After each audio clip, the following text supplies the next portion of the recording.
Hello, I'm APX Toycat, and this is a Rustlers. It's a type of burger which is quite common in the UK, but just in case you don't live here, it's a supermarket bought burger. It costs £1 or about $1.30 in American. You can put it in the microwave for just over a minute, and then you have something that tastes vaguely like a fast food burger. A lot of people tend to complain about these. I tend to find it's like a class thing of like, ho, I would never be caught eating one of those. The meat can't be that good. It probably tastes like rubber, but again, it tastes vaguely good, and it is £1. Those are the selling points. It's not meant to be this gourmet experience. You know what you're getting into when you get it. But the thing about this burger I find interesting is it should be the sort of selling point where something like, the ideas beyond Beyond Meat or Impossible Burger should come in quite handy, because these plant-based, ingredients are actually significantly cheaper than finding beef. Because given that this is actually 100% beef, or like it is, real beef, it's even fully traceable, which to me should just mean we know where our food comes from. We bought it from a place that we can find. But anyway, so basically,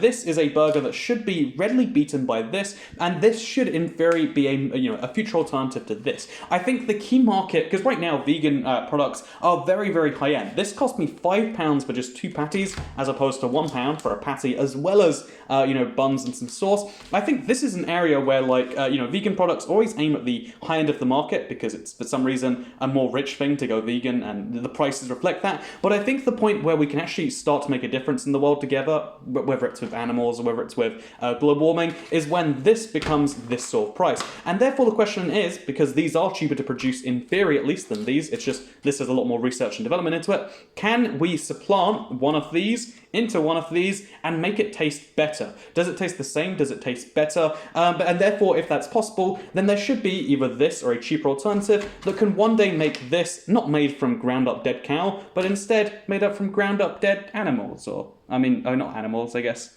ground up dead plant. So let's cook it and let's find out, because what we got to do is we've got to cook it at about 7. It says medium to medium high for just 4 minutes, which is easy enough to do. So that's 7 on my magic scale right here.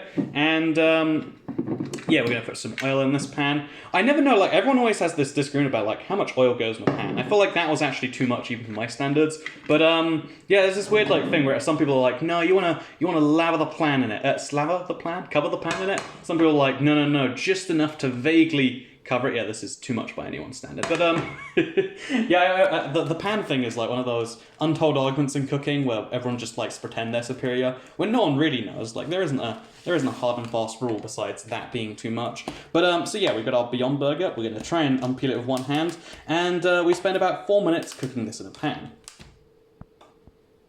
So if you've never had a Beyond Burger or Impossible Burger before, the idea behind them is instead of being plant-based in the sense that it's like a vaguely burger-like substance, in this particular case, they kind of go for the flavor of meat, they go for the texture of meat, they even go for the same protein content, if not a tiny bit healthier in certain ways. The idea is, what if meat but better, or what if meat but not bad for animals and the environment? That's the kind of goal they're going for, and if you've ever tried one, you know they actually can kind of vaguely taste like meat in some ways, which is good. It tastes like a different type of meat. It doesn't taste like beef, it tastes like a new animal's been invented that we've turned into burgers.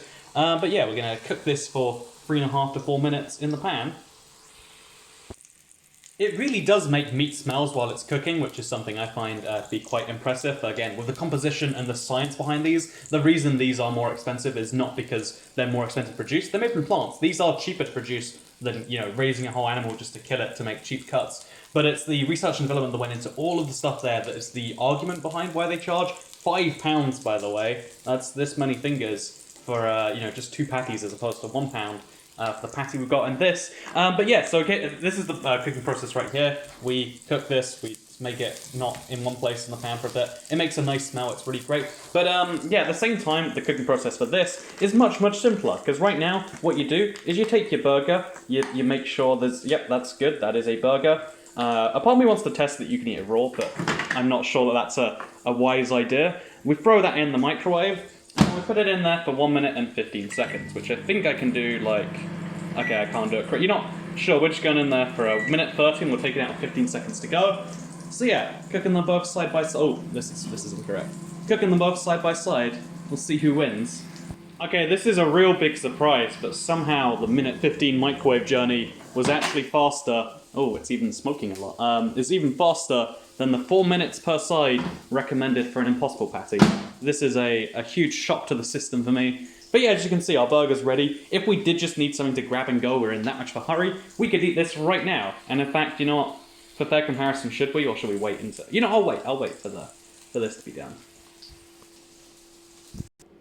Okay, so here we have our Rustler 1 pound burger. I'm going to try a bite right now just to test the point. Because again, if this can be better than this, this is the sort of revolution we need in meat and tires, like making it widespread. So this, I can't flip the camera. So you'll just have to trust that I'm taking a bite. This is,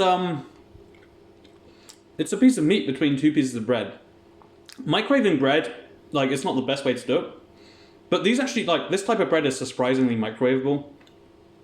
I actually do enjoy it more than you might expect. Like, I could eat this and enjoy that, and in fact, I'm going to have to eat this and enjoy it.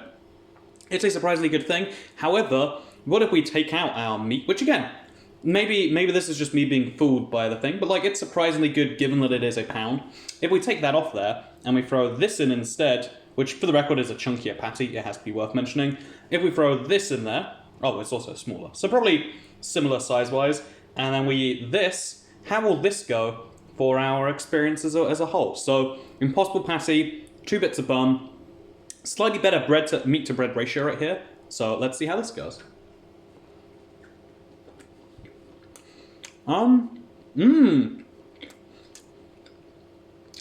That is a significant flavor enhancement, actually. Again, it doesn't taste like beef, but it tastes like an animal close enough to beef. It tastes like an alien cow, I'd say. Like a cow on a planet, or like from a society where like the fat ratios are off and stuff like that. But that is super, super tasty.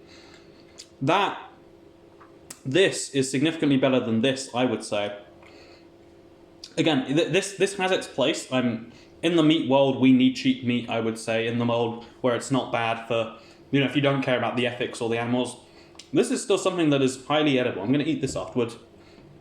But this, again, at the same price point, in theory, in terms of production costs, this should destroy this. And this could be the future of cheap fast food and cheap meat. And that's where I really see the future in Beyond and Impossible. Sure, they can make a lot more money making big deals with individual restaurants to sell them at £5 surcharges. But I think the much bigger potential is in like, hey, what if the cheap food that, you know, people on the lower end of the spectrum, because, you know, that's how I grew up as well, that's why I ate Rustlers. But like, what if people on the lower end of the spectrum also can eat Impossible?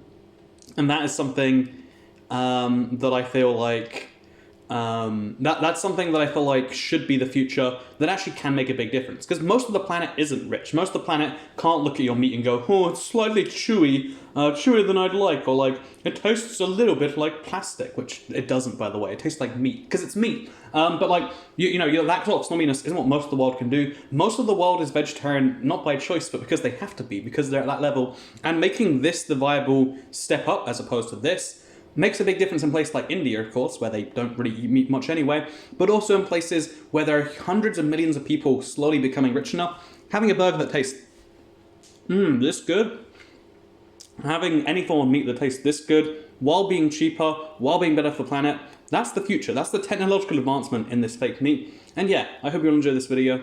I don't know what I'm trying to prove right here, but I like meat, but I also like pretend meat. At least the new wave of pretend meat. I feel like next generation pretend meat can be better tasting than real meat. That's my theory. That's what I want to see. I want to see food go steps beyond what we have right now. And I think this is possible, even in a cheap format. So, third channel, don't care. I know my kitchen's gross. I should clean it. I get the point. Goodbye.